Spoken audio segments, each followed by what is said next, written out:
Government Week in Review for the week ending Friday, August 4th, 2023. I am Sherry-Ann Noel. In the headlines, Prime Minister Mitchell calls for collaboration to establish national security policy, and National Insurance Scheme announces new self-employment regulations. Details to this and other stories after the break. Prepare for hurricane. Prepare for hurricane. Make sure you have your radio and your batteries too. Waterproof flashlight candles will do. Tin stuff, garbage bag, first aid kit. Come on people, make sure you have it. Clean water in a container and a hurricane plan.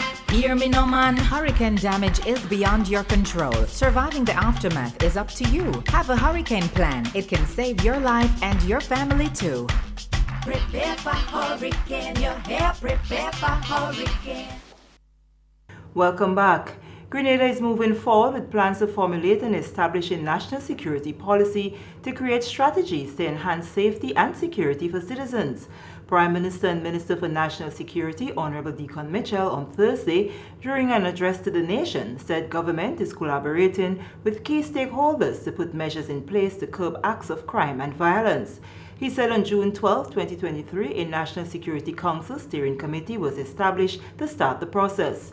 According to Prime Minister Mitchell, recent reports of violence locally is not the reality Grenada is willing to accept. Therefore, steps will be taken to ensure more positive reviews can be realized. This steering committee, comprised of dedicated and skilled individuals from various sectors, will be tasked with providing leadership and oversight of the process that will result in the establishment of the National Security Council. The National Security Council will in turn be tasked with formulating strategies and policies to safeguard our citizens. It will be required to create and implement a comprehensive national security policy and strategy for Grenada that will underscore the country's security goals and priorities. While law enforcement may be paramount to promoting law and order, securing the safety of communities and the country requires an integrated approach. The evolving local, regional, and global dynamics of crime and violence necessitates a collaborative mechanism for monitoring and developing proactive, preventative strategies to threats to safety, peace, and freedom from threats of violence and actual violence. Consultations will be held in the coming weeks with various sectors. A series of consultations will be held across our Tri-Island state to gather insights from citizens, including specifically and particularly our young people, churches and church leaders, at our schools, including our educators, students, and administrators, non-governmental organizations, including community leaders, community groups and activists, law enforcement and the prison authorities, the labor and trade unions, the business and private sector, health sector workers, in particular mental and community health workers, and others, to obtain their input in the development of a comprehensive national security plan to ensure that Grenada remains a safe, secure, and stable society. As Grenada hosts several events to commemorate its Spice Mass, Prime Minister Mitchell reminded citizens that safety is shared responsibility. He charged them to have clean, safe fun and to be their brother's keeper. This is the experience that I wish for us all this Spice Mass. A safe and enjoyable celebration where every individual has the opportunity to relax and revel in the beauty of our rich heritage, whether you choose to parade in the bands, enjoy the various live shows, or taking the festivities from a distance. Safety is everyone's business. As we delve deeper into the festive season, the public can expect to see a strong presence of the Royal Grenada Police Force in communities across our island and in all major events to ensure the smooth flow of all activities and the safety of patrons. Moving along, the National Insurance Scheme has made changes to its self-employment benefits as part of its mandate to better serve the self-employed community. The change in regulation comes following several rounds of consultations and is in addition to several amendments being made by the scheme following recommendations from an actuarial review. Public Relations Officer Lisa Douglas told GIS there are concerns that self-employed individuals were not registered and contributing, therefore making them ineligible for benefits. Self-employed person said, listen to me, you're treating us like employers. We don't earn on a monthly basis. We earn when the money comes. So allow us to pay when the money comes. They also said you have deadlines for us, so we have surcharge and interest to pay when we pay late, but we don't know when we're going to earn. So why are you charging us surcharge and interest? Because we don't know when the money would come in. They also stated that some of us, we are sometimes employees. Why can't we pay both so we can get a better benefit? Effective July 1st, self-employed individuals are no longer required to pay late fees, surcharge, and can make contributions whenever money is available. Contributions between $769 and $7,180 qualify for all benefits. You pay when you earn. So right now, what we do, we set targets. So there's a minimum of 769 and a maximum of 7,180. Right. So any amount within that range you can decide to pay. So you set your target, and you can pay that amount whenever you earn it. So if your earnings are 4 times for the year, you pay 4 times for the year. If you have one big peak period, you pay when you have that one big peak period. And what we would do now is to convert what you pay into insurable earnings, that is salary and contribution weeks. And once you contribute this year, you're automatically qualified for benefit the next year. If you pay under the minimum of 769, it doesn't cover you for all the benefits. You would only be covered for the long-term benefits, as the pensions, survivors, invalidity, age benefit.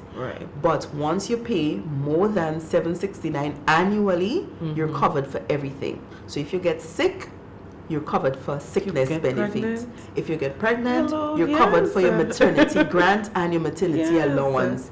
If you get injured in the job, and employment injuries and interesting benefit. From the first day you get registered and you contribute, you're covered, right? And we pay for the period you're off on injury leave. We cover all your medical expenses.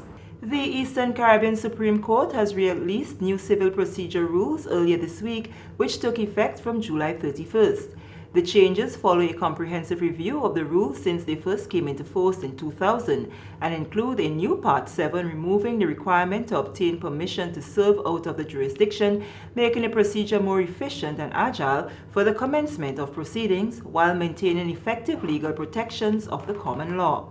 Although there has been amendments to the civil procedure rules over the years, practitioners and court users have not seen such an overhaul.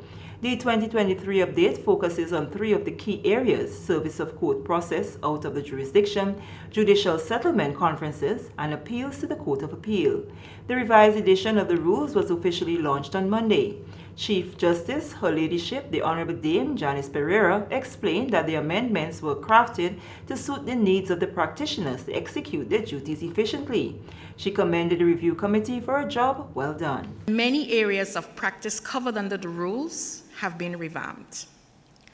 You will also encounter, as we indicated, entirely new areas, such as the inclusion of judicial settlement conferences. I assure you, it is a pilot project which takes place now in the Commonwealth of Dominica. And all of the reports that I've received, and these are testimonials from legal practitioners, they tell me it is one of the best approaches that have been implemented in terms of moving matters out of the system by a different method. So it's a complement to the mediation processes. Attorney General and Minister for Legal Affairs, Senator the Honorable Claudette Joseph, said the revised edition has been gazetted. She's optimistic that with over 3,000 changes to the old edition, the future is bright for the judicial system. In these revised rules, there are a total of 3,893 changes to the text, comprising 2,000 685 replacements, 737 insertions, and 471 deletions. With those statistics, you have to agree with me, that's an overhaul. The revised Civil Procedure Rules 2023 were published in the Grenada Gazette on 21st April 2023, ready for entry into force today, July 31st, 2023. The road to this proud moment in history was not always a smooth one. The government of Grenada, and I am sure governments of all of the other member states and territories making up the Eastern Caribbean Supreme Court, welcome and fully support this timely revision of the CPR. President of the Grenada Bar Association, Derek Sylvester, is proud of the changes made that will continue the development and increase the efficiency of the local courts in this region. He commended and highlighted the progress of the Eastern Caribbean Supreme Court. Today, therefore, is the culmination of this phase of transformation with the production and launch of the 2023 revised edition of the Civil Procedure Rules. The Eastern Caribbean Supreme Court has indeed come a long way, and we have seen the metamorphosis in the way it conducts its business. We hail the Civil Procedure Rules and the framers of same for the value which has been added to the due administration of justice in our various states and territories. We salute our pioneering Chief Justice, Dame Janice Pereira, for unwavering commitment to the task of marshalling the Eastern Caribbean Supreme Court to excellence through technological innovation, the revision of the CPR, and her relentless pursuit to ensure that the court applies the law in a just manner. The review was carried out by a committee chaired by Justice of Appeal Paul Webster. This is a Government Week in Review when we return 6 Senses Recruitment organized recruitment drive at Current Government School. Have you noticed an increase or decrease in your electricity bill? You know that changes in the fuel and non-fuel rates affect your bill. You should also be aware that changes in household activities affect your bill. Ask yourself these questions. Have the rates changed? Have there been more people at your home? Have your children been on holiday? Have you used your fan or air conditioning unit more often to beat the heat? Are any of your electrical appliances or equipment faulty? Have you added any new appliances such as transformers, water heaters, or pumps? Make it a habit to understand any changes on your electricity bill. For more factors that affect your bill, visit www.grenlec.com. Grenlec, energizing our Grenada. Welcome back. Grenadians were on Friday engaged in the first of a 4-day recruitment drive by the 6th Senses Recruitment. As a result, finalizes plans to open its doors soon. The major development and investment under the Citizenship by Investment program located at Lasajes and David is widely recognized as the industry leader in developing sustainable resorts as it strives to create the best guest experience. The resort and residences spread over 38 acres of land and will offer 56 guest rooms, 7 one-bedroom villas, and 5 two-bedroom villas. The resort's Director of Human Resources, Karen Brong, says key senior positions have already been filled by nationals and non-nationals since January of this year. The recruitment drive runs August 4th and 5th and again on August 18th and 23rd at the Current Government School in St. David from 10 a.m. to 2 p.m. It will include a first intake, mass orientation and training in September and another intake and training in October. On day 1, which is a Friday, we'll be looking at engineering. So all the roles in engineering, plumbers, carpenters, electricians, we'll need rooms technician. Those are the ones who go in and they are a bit more multi-skilled, so they can do a number of different things. And so on that day, and then the following day, we'll look at culinary.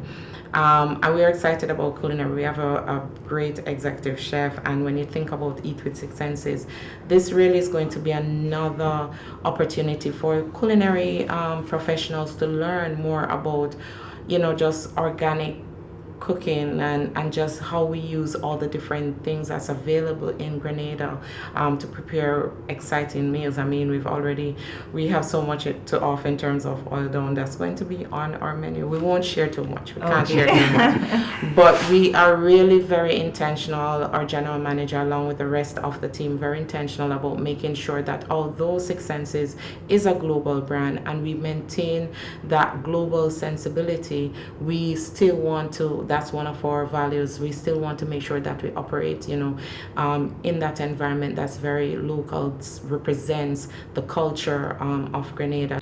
Emphasis will be placed on attitude as the main criteria for recruitment. It's all about having a positive attitude, because at Six Senses, what we have to offer is not only about the guests. Six Senses is very intentional about making sure that the experience that we offer to our guests is also what our host will experience. And so we will, of course, be looking at making sure that we have persons who want to be in the hospitality industry, are excited and have, just a vibrant personality. So, of course, attitude is very important. And we hire the attitude and train the skill. That's why we are here. We are here to make sure that, as division heads, that we impart the knowledge and make sure that, those that we will, have the responsibility to coach and mentor, that we will make sure that they're prepared for the next, opportunity that may come their way. So experience is secondary to attitude. Of course, we definitely, if you're going to be an electrician, we want you to know something about electrical. But at the end of the day, even if you're in engineering, doesn't matter whether you're in your guest-facing host or you're at the heart of house, attitude is everything for us. She outlined some of the benefits and experiences local employees will enjoy. Development, exposure.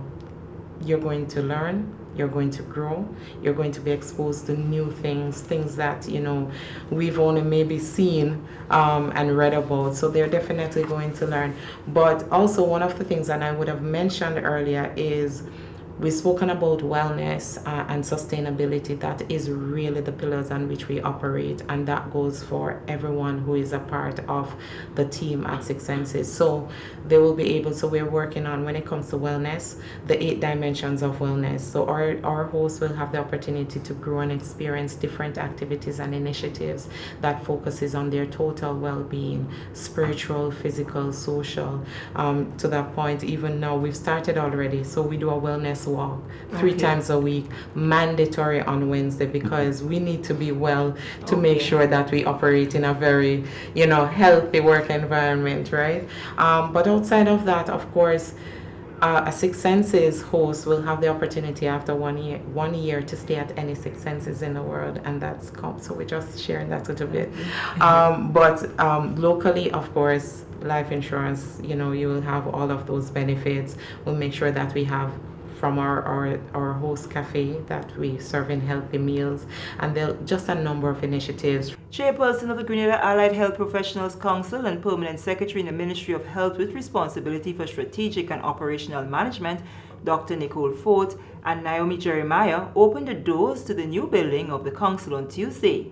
The 9-member council is now moving into a new office space located in Archibald Avenue, St. George. The council, which has been in existence for the past 7 years, was operating without a physical location. It operates under the guidance of the Health Practitioners Act of 2010 and aims to promote and maintain the standards of practice with professionals. Minister for Health, Wellness and Religious Affairs, Senator Honorable Jonathan Lacret, is happy that the council can accommodate people in an efficient manner. The team was also applauded for its hard work and dedication. Persons who fall under the Allied Healthcare Professionals Council, they have some degree of unique expertise, especially as it relates to prevention and rehabilitation of patients, and also personalized care as it relates to patient care. So I am particularly pleased that the Council has reached this juncture in its life cycle and its existence, that it is able to open its doors and have a functioning secretariat so that persons who fall under the Council's auspices can have some redress to the challenges that they are facing at this particular point in time. Thank you very much to those of you who made this commissioning possible. Since we came in, Dr. Fort has been championing the cause for a number of things, and I think this is one of her babies, herself and members of the Council, and I believe that once you start one, it's like a chain reaction. The other things begin to fall into place. Dr. Nicole Ford, chairperson of the Council, said they are eager to provide enhanced service to the public. The importance of this office cannot be overly emphasized, as it signifies the commitment to guide and govern the allied health sector in the context of excelling in a global society. Good healthcare is an absolute necessity, and so a strong healthcare service gives the population a sense of security and peace of mind. Every allied health professional should have the desire to provide their clients with quality service, one which is built on high professional and ethical standards. This underpins the trust the public will have in our professionals and the services that they offer. The membership includes a chairperson, deputy chairperson, chief medical officer, director of medical services, radiographer, dietitian, nutritionist, laboratory technician, attorney at law, and secretary. Several children in Grenada spent the week of July 24 to 29 immersed in a coding camp, which was sponsored by the Authentic Caribbean Foundation, Inc., in collaboration with the Ministry of Education, Youth, Sports and Culture. The camp was taught virtually by instructors from the online learning platform CodeEd, based in Jamaica. Participants were drawn from Grenada and St. Vincent and the Grenadines. Sorana Mitchell reports that the aim of the camp, which was held at the Bonnier Government and St. Patrick's Anglican Schools, is to foster futuristic learning through youth development. My name is Nalani Cyrus. I am 10 years old and I attend Chantimel St. Patrick's Roman Catholic School. What did you learn in the coding? I learned about the different languages of coding. Like what are the languages you learned? JavaScript, C++, and I learned all kinds of other language. Wow, so what do you want to do in the future? I wanted to be like a fashionista, just like the other girl said. But since I learned about coding, I was like, Mommy, I wasn't so really interested in coding, but I overreacted. And when I came here, I started enjoying it. So in the future, I will encourage other kids to do coding and assist them into doing it. Nalini is just one of a number of young Grenadians who benefited from a week-long coding camp sponsored by Authentic Caribbean Foundation Incorporated, which is a non-profit based in Massachusetts in the United States of America. The course was taught remotely by a team from the online learning platform CodeEd, based in Jamaica. Chairman of the foundation, Andrew Sharp, who is also Jamaican, spent a day touring the two centers, Bonnet Government School and St. Patrick's Anglican, where the classes were held. And it started in Jamaica, where they were offering computer coding to their kids. And me, as a one Caribbean person, I'm always saying it's one Caribbean. If it happens in Jamaica, why not it happens in Grenada or in Trinidad or in Barbados? So I decided that it was crucial that I bring it over. And with my connection and the work that I've been doing in the Eastern Caribbean countries, I decided that let's kickstart this. It was a low-hanging fruit. As I said, it's a low-hanging fruit. It wasn't costly. It was able to be funded, and I reached out to the ministry, and I must big up Miss Jenny St. John and Miss Michelle Brathwaite, who has really worked with the Authentic Caribbean Foundation to make things happen. Sharp says the coding camp is an extension of the work being done by his foundation. He says it is important to occupy young people with such opportunities which could reduce involvement in criminal activities. We know technology is advancing. You have AI, you have all of that. So it was important that we get these kids in that mood. And all the youths that's where they gravitate into. The cell phone is all about coding, HTML, and website building and all of that, graphics, animation. So it was a pleasure to just reach back out to the Ministry of Education in Grenada to be able to support the schools and the kids with this computer coding. I'm always trying to think of ways in which we can really get the youths occupied, get them involved so that they're not astray on the road or involved in gangs and drugs.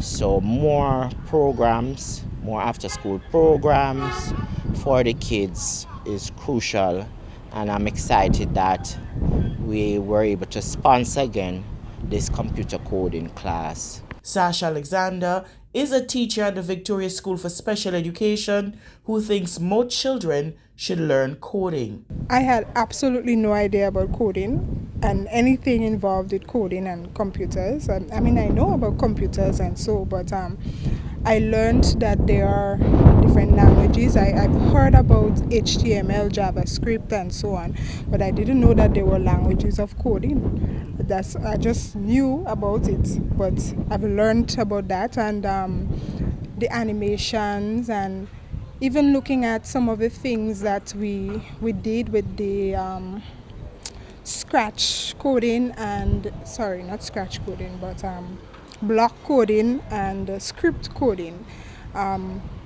Some of these things can be incorporated into schools. I think that students should get more involved with the computer learning about coding and so on, so that they can enhance the learning experience. Following his tour, Sharp plans to further support Grenada and other Caribbean countries by providing updated computers to stock the computer labs. There's a few challenges with online training, and one of the things was computers. We know that the initiative was to get tablets, but also the initiative need to be laptops and desktops. It's all about reconfiguring, changing the whole mindset on way the things we do. It is sad that we still have labs that are outdated with computers. So now is the chance for us to support these labs, and that's what Authentic Caribbean Foundation is going to do, work along to upgrade some of these labs, provide new computers for these labs, so that we have to be up to the time, 21st century. The 6-day coding camp cost $3,000 to host in both Grenada and St. Vincent and the Grenadines. Authentic Caribbean Foundation Incorporated has been supporting Grenada since 2021. The over 10-year-old organization has hosted virtual teacher development training in inclusion and donated to both special education schools as well as mainstream schools on the island. Only a few months ago, 3 schools received donations of toys, books, and tools for agriculture from the foundation. The schools, J.W. Fletcher Catholic Secondary on mainland Grenada and Hillsborough Secondary and St. Thomas Aquinas Catholic Preschool, both in Carriacou. Sarana Mitchell reporting. Thank you, Sarana. We take another break. Still to come, soca and groovy artists ready for competition.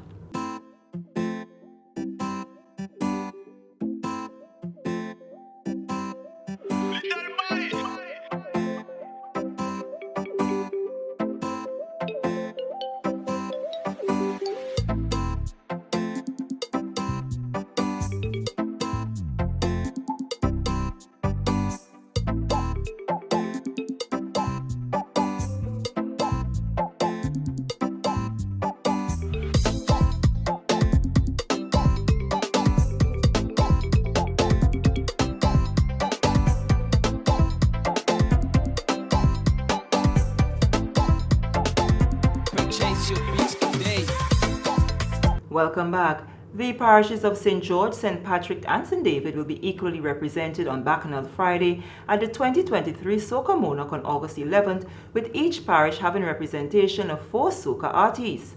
For St. Patrick, there are Looney Spark and Electrify, who will open the competition in position 1, Boise, who will appear in position 8, Little Jello in position 10, and defending Monarch, Terry the Governor, in position 12. For St. David, Mr. Walkie, Squeezehead, position 3, and position 2 respectively. Muddy will perform in position 6 and Robulus position 11, while St. George will see Hits in position 4, Shamak in position 5, and Wilt Cambridge, aka Talpri, who has returned to active competition in 2023 after a 15-year break, in position 7, and Dash in position number 9. Talpri spoke of the love he has received from fans since announcing his comeback to competition. Not been in the competition so many years. I announced this year that I'll take part again. Do one for the people, one for the fans. But it seems like I might have to keep coming and coming a few years because I'll be celebrating 50, but I don't feel like 50. I feel like I'll be reversing 49 and 48, 47. I'm going backward right now in terms of age. Alright? But the love, trust me, it's a great feeling. So long you didn't see me. And I said, I'm getting younger, I'm feeling younger. So young fellas, look out, I'm coming. And you know, we are friends. But in the competition, we are not. Until the competition done, we good again. All your mother, love all you know. But you see, fantastic. Saturday, Friday, what is Friday? You see, fantastic Friday night. The mother. Muddy and Robulus also spoke of the 2023 selections and what can be expected on the big night. You've been off the big stage for a bit. You're back. What caused the comeback in 2023? Well, the comeback was actually supposed to happen in 2022, but the song wasn't finished. The song I have this year is actually not the song. So 2 years and it's still not finished. But I got this song and I was like, you know what, let me just do it for my fans because it's been a while since they see me on the big stage and they've been asking for it, you know. So I just decided to come back and do it. You know, I'm very creative in music and you know that. It's not now we're singing from 2006 when I did Cat in the Bath. Remember that? And I even do that good song again, coming over the place now, she balling out, she back up in that. Understand? So I mean, you know, I like a lot of storyline music. I like to read music and I'm a storyline about it. I don't like to sing.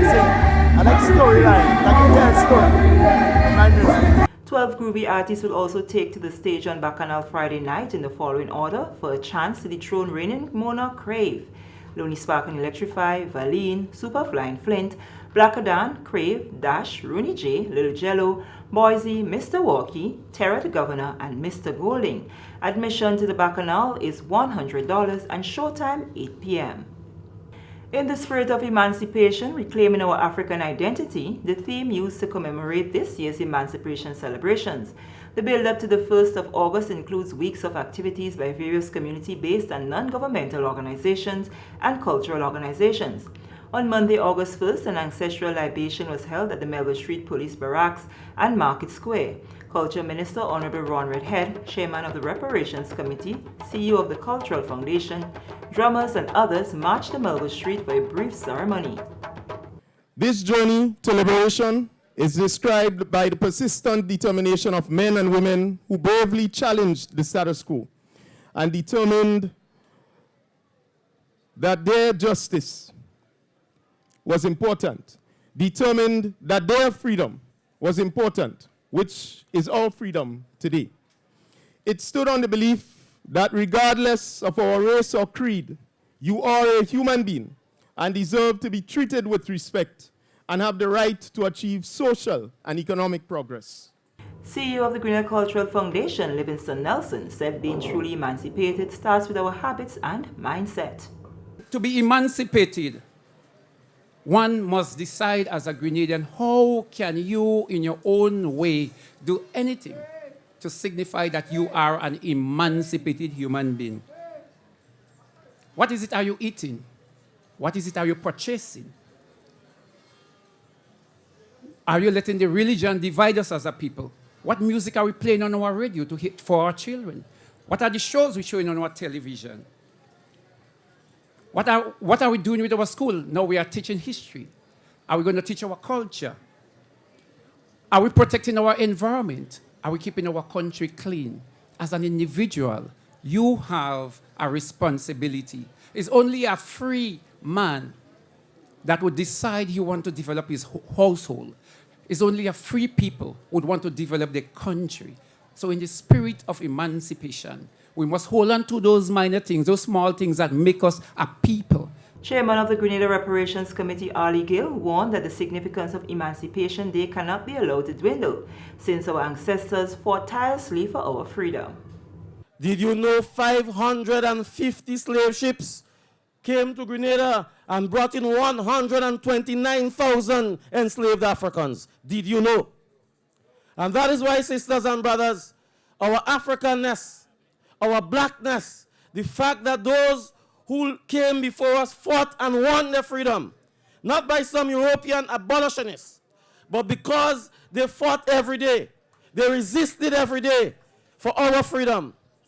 It cannot be that 189 years on that we believe that we are so far removed from slavery that we believe that wearing African clothing and commemorating the fact of the freedom of our ancestors, that they are not worthy to be praised. And I just want to honor our ancestors. The day is officially observed on the first Monday in August. And finally, in the news, the ministerial complex is the first institution to have color-coded bins installed as part of the Reducing Marine Pollution in the Eastern Caribbean project implemented by the Grenada Solid Waste Management Authority. The Recycle OECS project is a response to the major problem of plastic pollution in the OECS, and as such, the Grenada Solid Waste Management Authority has partnered with the Ministry of Climate Resilience, the Environment and Renewable Energy to develop and implement community-based interventions that contribute to reducing marine litter. Senior Communications Officer at the Grenada Solid Waste Management Authority, Myrna Julian, said this move will encourage proper waste disposal at the complex. Here at the ministerial complex, the issue is exacerbated with the challenge of managing especially plastic waste and waste from the recent introduction of plastic water bottles due to the environmental conditions here, and that is the AC system. So it opened the eyes of the ministry that there is need to divert the plastic waste that is generated in this building, not to divert, but to ensure that plastic waste generated in this institution enters the loop. Aria St. Louis, head of the Environment Division in the Ministry of Climate Resilience, the Environment and Renewable Energy, accepted the bins on the ministry's behalf. Today marks an important step for us in government, being part of a bigger process of integrated management of solid waste. And that includes infrastructure for sanitation, for hygiene, as well as waste management systems. The second aspect to this that I'm looking forward to seeing is waste minimization, so less waste and prevention, and thirdly, the use of waste as a resource. So I think we have made important steps today in the right direction, and we look forward in the future to thinking about ways to minimalize our current amount of waste, and then for the promotion of waste as an important resource, for example, for waste to energy. And with that, we come to the end of the government's Week in Review. On behalf of the entire news and production team, I am Sherry and Noel, thanking you for viewing.